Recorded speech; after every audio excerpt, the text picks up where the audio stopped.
Radio Republik Indonesia wilayah Jawa Tengah untuk bincang-bincang terkait dengan gerakan sadar NIB dan produk UMKM halal. Nah, terkait dengan Garda Transbumi, ini merupakan sebuah wadah bagi pendamping UMKM yang dibentuk oleh Kementerian Koperasi dan Usaha Kecil Menengah Republik Indonesia yang dilakukan sudah mulai tahun 2021 yang lalu, Bapak. Jadi setelah terbitnya Undang-Undang Cipta Kerja nomor 11 tahun 2020 ditindaklanjuti dengan Peraturan Pemerintah nomor 7 tahun 2021 tentang kemudahan berusaha bagi usaha mikro, kecil dan menengah, maka Kementerian Koperasi khususnya di Deputi Usaha Mikro bekerja sama dengan Mikro Mentor Indonesia, itu yang merupakan adalah platformnya Microcrops yang secara internasional, itu membentuk yang namanya Garda Transbumi, Garda Transformasi Usaha dari non mikro menjadi usaha, dari non formal menjadi formal. Usaha non formal itu adalah usaha yang tidak ada perlindungan sama sekali. Artinya apa? Dia tidak memiliki izin. Dalam arti kalau dulu mungkin Bapak Ibu UMKM yang ada di Jawa Tengah, untuk usaha mikro kecil itu biasanya dulu mendapatkan IUMK namanya, izin usaha mikro kecil yang diterbitkan oleh Pak Camat. Jadi ada stempel dari Pak Camat. Namun setelah berlakunya terkait dengan perizinan terintegrasi di OSS, maka seluruh perizinan yang ada di UMKM ini dilakukan melalui OSS yang saat ini dikenal OSS RBA. Nah, Garda Transbumi ini berasal dari pendamping sigap UMKM dan ada juga dari Master Mentor Indonesia yang direkrut oleh Kementerian Koperasi untuk mendampingi usaha mikro kecil yang tidak terjangkau oleh layanan pemerintah daerah, dalam hal ini tupoksi di Dinas Penanaman Modal perizinan satu pintu kabupaten atau provinsi. Nah, karena domisili dari teman-teman UMKM di Jawa Tengah ini sampai ke pelosok-pelosok gunung, sampai ke desa-desa yang kemungkinan jarak untuk datang ke dinas penanaman modal dan perizinan satu pintu ini jauh, kemudian juga kebanyakan juga UMKM ini gaptek, maka Garda Transbumi ini hadir untuk mendampingi. Begitu Bapak, sekilas tentang Garda Transbumi.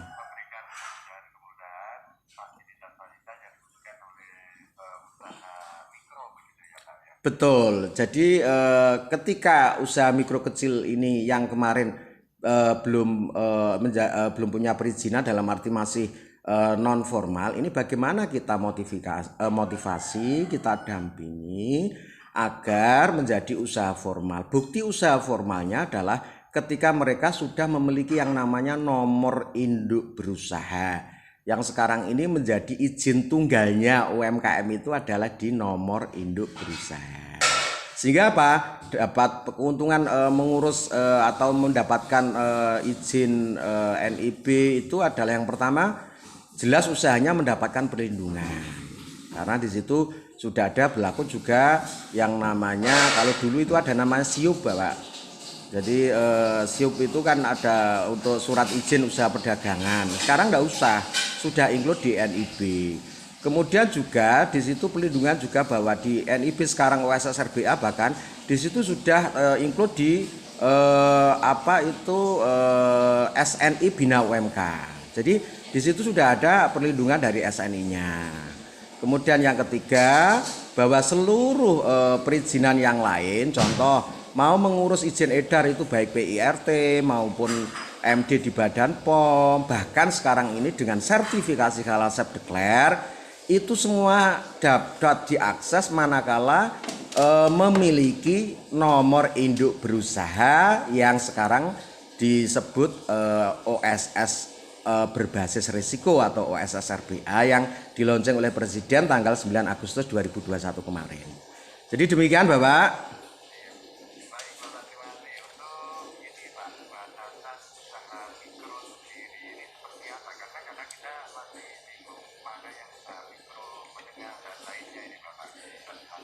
Iya, kalau mengacu Undang-Undang 20 tahun 2008 dulu bahwa batasan usaha mikro itu adalah usaha yang omset asetnya itu maksimal 50 juta. Itu undang-undang yang lama ya, Pak. 2002 tahun nomor 20 tahun 2008. Kemudian bukan aset Bapak, itu aset ya, aset. Kemudian omsetnya Bapak itu maksimal setahun itu 300 juta. Omset itu istilahnya pendapatan kotor ya Bapak, pendapatan kotor ya. Itu maksimal 300 juta, itu yang disebut mikro. Nah, sekarang dengan adanya perubahan Undang-Undang Cipta Kerja, maka klasifikasi mikro ini ditingkatkan Bapak. Yang dulu asetnya itu 50 juta itu masih mikro di bawah 50 juta. Sekarang ditingkatkan menjadi 500 juta. Ya, jadi artinya apa? Di sini untuk memberi ruang gerak juga kepada usaha mikro ketika dia mau mengakses permodalan, bahwa permodalan yang tadinya itu tidak bisa diakses oleh usaha mikro karena terhalang kategori mikro itu di bawah 50 juta, dengan sekarang ini menjadi minimal aset 500 juta itu bisa mengakses permodalan Bapak sampai 200 sampai 300 juta itu boleh gitu loh itu. Kemudian omsetnya 1 tahun itu maksimal 1 miliar. Ini adalah sebuah upaya dalam rangka bagaimana usaha mikro ini bisa naik kelas gitu Pak.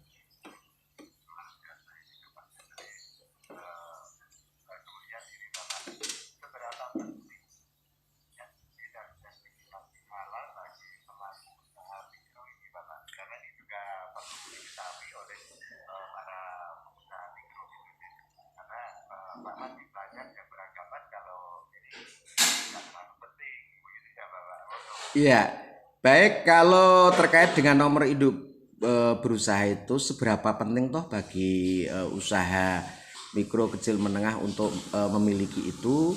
Tadi yang sudah saya singgung pertama bahwa itu adalah sebagai perlindungan usaha. Jadi iya, kalau ada apa-apa, wong namanya usaha itu kan bisa juga ada risiko ya Bapak, risiko lah. Maka NIB itu menjadi payung untuk perlindungan. Yang kedua, NIB juga pintu masuk untuk mendapatkan fasilitasi oleh pemerintah, baik pusat maupun daerah. Karena apa? Tanpa memiliki NIB, maka usaha mikro kecil yang ingin mengakses program pemerintah, baik pusat maupun daerah, ini akan terhalang dengan sendirinya. Gitu. Maka ini penting. Kemudian yang ketiga bahwa NIB itu menjadi pondasi dasar atau data tunggal database UMKM se-Indonesia yang akan dijadikan dasar dalam pengurusan perizinan kelengkapan berikutnya yang saya sampaikan tadi. Contoh, misalkan sekarang ini ada fasilitasi sertifikasi halal self declare secara gratis, dan itu juga untuk memberikan nilai lebih, boleh dibilang value added terhadap produk-produk kita. Bagi pengguna juga memenuhi unsur keamanan pangan, tetapi juga bagi warga muslim paling enggak ketika membutuhkan produk-produk yang di situ bahwa saya ingin melaksanakan syariat agama saya agar produk-produk yang saya konsumsi ini lebih merasa aman secara dari nilai agama, yakni halal itu. Nah, itu yang terakhir adalah juga perlindungan konsumen Bapak. Jadi iya jelas. Artinya apa? dengan standarisasi sertifikasi yang dimiliki itu otomatis akan memberi rasa aman, rasa nyaman bagi konsumen. Nah, gitu kan, Mbak. Dan terakhir memperluas pangsa pasar. Ketika kita itu mau belajar ekspor misalkan, di sana mewajibkan beberapa sertifikasi yang harus dipenuhi. Sementara untuk mendapatkan sertifikasi itu harus wajib memiliki nomor induk berusaha. Nah, kalau kita tidak memiliki NIB lah mana mungkin produk kita bisa mampu menembus pasar ekspor gitu. Itu beberapa manfaat, Bapak. Apalagi ini kalau di Indonesia ini kan mayoritas yang Betul. Ya, betul. Betul. Dan ini juga terkait dengan sertifikasi halal juga bukan berarti bahwa pemilik usaha yang boleh mengajukan itu yang ber-KTP atau berwarga muslim, bahkan warga non muslim pun yang punya usaha itu boleh mengajukan, Bapak. Karena kami juga kebetulan ini dipercaya oleh Badan Pangan Nasional ini membantu UMKM yang diajukan oleh Dinas Pangan, Dinas Ketahanan Pangan seluruh Indonesia. Sudah ada 12 provinsi yang masuk datanya, termasuk juga di Bali, ada di Sulawesi Utara, ada di NTT. Itu pemilik usaha tidak harus beliaunya beragama muslim, beragama Islam maksud saya, bukan muslim. Non muslim pun boleh, karena undang-undang ini kan untuk semua warga kan, pelaku usaha siapapun agamanya. Cuman ada ketentuan include bahwa nanti termasuk penyelia halalnya, termasuk pendamping halal yang verifikasi lapangan harus wajib hukumnya sebagai seorang muslim. Itu Bapak. baik Bapak, terima kasih. Kemudian ketika saudara-saudara kita yang melakukan usaha mikro ini mau melakukan Nomor hidup ya. ya, termasuk nomor induk berusaha dan sertifikat halal ini, kemana harus mengurusnya ini Pak? Nah, untuk mengurus sertifikasi halal maupun nomor induk berusaha, sebenarnya banyak pintu untuk mendapatkan pelayanan itu, Bapak. Yang pertama, karena Bapak Ibu mungkin belum kenal dengan kami ya. Kami di samping Garda Trasbumi juga pendamping halal yang dari UIN Sunan Kalijaga. Itu bisa mengajukan permohonan itu kepada dinas instansi terkait, khususnya dinas koperasi UKM, Bapak. Ya, di masing-masing kabupaten kota di Jawa Tengah kan ada semua, Bapak. Nah, itu bisa, atau yang paling familiar kan memang itu, atau mungkin nanti bisa hubungi saya selaku korwilnya dengan kontak person yang ada, bisa via Jabri, bisa via calling. Nanti dari Jabri Bapak Ibu UMKM itu akan kami teruskan ke pendamping kami se-Jawa Tengah yang untuk halal ada 126 orang menyebar di seluruh 35 kabupaten kota. Untuk pendampingan nomor induk berusaha ada 60 anggota kami yang siap ready mendampingi sampai mendapatkan nomor induk berusaha. Jadi kita mudah, Bapak, artinya via Jabri nanti bisa dicatat, disampaikan terkait dengan nomor kontak person saya.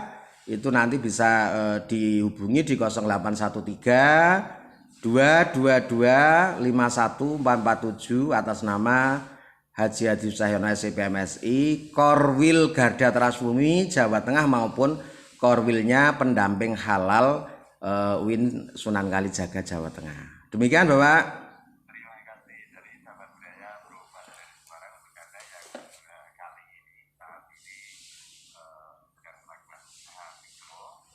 Kalau ingin mengurus NIB ya, untuk nomor induk berusaha dan sertifikasi halal, bisa langsung ke dinas koperasi di tiap kabupaten kota atau bisa menghubungi Bapak Haji Cahyono MSI selaku pendamping UMKM Korwil Garda Trasbumi Jawa Tengah dengan nomor kontak 0813 225 1447. Duanya kurang satu, Bapak. 222 triple 2. Ya. 0813 225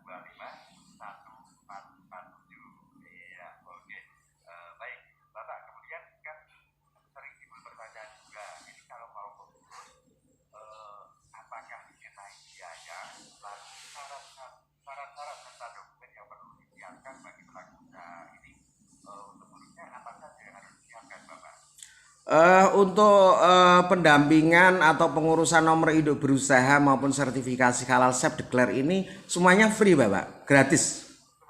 Free, ya, tidak ada biaya apapun untuk pendamping maupun untuk operasional dan lain-lain, tidak ada Bapak, free. Jadi UMKM jangan khawatir, jangan takut kalau wah mau mengurus ini halal misalkan yang dulu ya kemarin saya ngisi di offline itu saya coba tanya itu dulu berapa ya biayanya. Terkadang ada yang menyampaikan antara 3 juta sampai 4 juta gitu kan Bapak untuk mengurus satu sertifikasi halal saja. Nah, melalui forum RRI ini saya sampaikan bahwa untuk pengurusan nomor induk berusaha maupun sertifikasi halal self declare ini free atau gratis dan di sini akan didampingi ketika menghadapi kesulitan. Nah, persyaratan utama apa toh sebenarnya Bapak Ibu UMKM? Persyaratannya tidak sulit. Yang pertama harus punya punya kartu tanda penduduk. Nah itu kan wajib ya Bapak. Masa warga Jawa Tengah enggak punya KTP itu kan ya.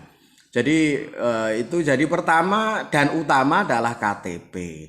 Nah setelah nanti dari KTP itu UMKM paling enggak juga harus buat email. Kemudian nanti punya nomor WA ya Bapak, WhatsApp itu. Nah ketika misalkan yang kami temui dan teman-teman pendamping juga di lapangan, kebanyakan bagaimana toh Pak cara membuat emailnya itu juga banyak Pak yang enggak bisa dan enggak punya email itu Bapak. Nah kami, oh ya iyalah Bapak itu ketika beliau-beliau dari UMKM yang ada di Jawa Tengah ini belum punya email atau tidak bisa membuat email, pasti akan kita dampingi bagaimana cara punya email dan membuat email gitu loh Bapak. Jadi itu karena pintu masuknya itu dari situ gitu. Jadi punya KTP, bisa punya email, kemudian ada nomor WhatsApp-nya. Itu aja cukup Bapak. Yang lain boleh dibilang misalkan belum punya NPWP, ya masih proses pengurusan, bisa kami carikan solusinya agar tidak menjadi hambatan. Kami belum punya BPJS kesehatan ya Pak atau BPJS ketenagakerjaan. Di situ di form OSS kan ada pertanyaan di situ Pak.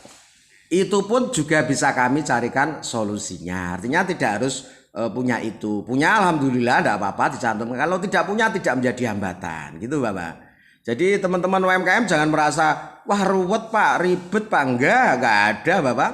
Bahkan kemarin saya itu sore ya Pak di sana desa wisata Bandengan itu ada sekitar 20 orang itu yang sekaligus di situ langsung kita bantu untuk bagaimana bisa masuk di sistem OSS RBA dan alhamdulillah mereka pada seneng ya sama Pak. Ini kami tidak punya email Bapak ini ya udah sini nomornya WhatsApp punya kan.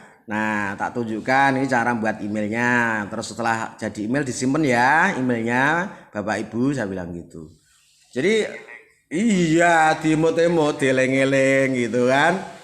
Tak catatkan gitu Bapak gitu. Sampai jam 11 malam tadi malam saya di sana untuk itu tadi ternyata mereka ya satu ya kadang-kadang di daerah terpencil seperti teman kami yang di Wonogiri itu sampai pucuk-pucuk gunung Bapak itu mendampingi NIB halal itu ya.